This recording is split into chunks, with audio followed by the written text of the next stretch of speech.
महाराष्ट्र में सियासी हलचल तेज है। विधानसभा चुनाव से पहले एनसीपी प्रमुख और डिप्टी सीएम अजित पवार के तेवर सख्त होते नजर आ रहे हैं, जो बीजेपी की चिंता बढ़ा रहे हैं। और अब सरकार के मंत्रिमंडल की बैठक से अजित पवार के बीच में ही चले जाने को लेकर कई तरह के सवाल उठ रहे हैं। खबर ये आ रही है कि अजित बड़ा दांव खेलने की तैयारी में है। तो क्या है पूरी खबर, जानने के लिए देखिए ये रिपोर्ट।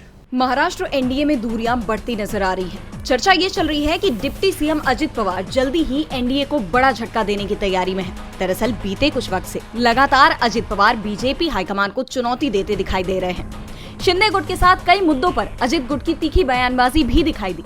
और इस बीच खबर ये भी आ रही है कि 2 दिन पहले महाराष्ट्र कैबिनेट बैठक में सीएम एकनाथ शिंदे और अजित पवार के बीच तीखी नोकझोंक हुई थी, जिसके बाद अजित पवार बैठक बीच में ही छोड़कर चले गए। इससे पहले दूसरे डिप्टी सीएम देवेंद्र फडणवीस ने कहा था कि लोकसभा चुनाव में हम अजित पवार के चलते हारे। शिवसेना शिंदे गुट का वोट तो बीजेपी के पक्ष में ट्रांसफर हुआ, लेकिन एनसीपी अजित गुट का वोट नहीं मिला। आरएसएस पहले ही अजित पवार के साथ गठबंधन पर सवाल उठा रहा है और ऐसे में कहा जा रहा है कि अजित पवार को किनारे लगाने की स्क्रिप्ट पर काम तेज हो गया है और ऐसी परिस्थिति तैयार की जा रही है कि अजित पवार खुद ही एनडीए छोड़कर चले जाए। हालांकि अजित पवार ने जरूर बयान जारी किया कि भारतीय जनता पार्टी, शिवसेना और राष्ट्रवादी कांग्रेस पार्टी के सत्तारूढ़ गठबंधन महायुति में सब कुछ ठीक है, लेकिन फिलहाल राज्य में जो हालात बने हुए हैं वो कुछ और ही बयान कर रहे हैं। और कहा तो ये भी जा रहा है कि अजित पवार चुनाव से पहले बीजेपी को जबरदस्त झटका दे सकते हैं। डीवी लाइव की रिपोर्ट।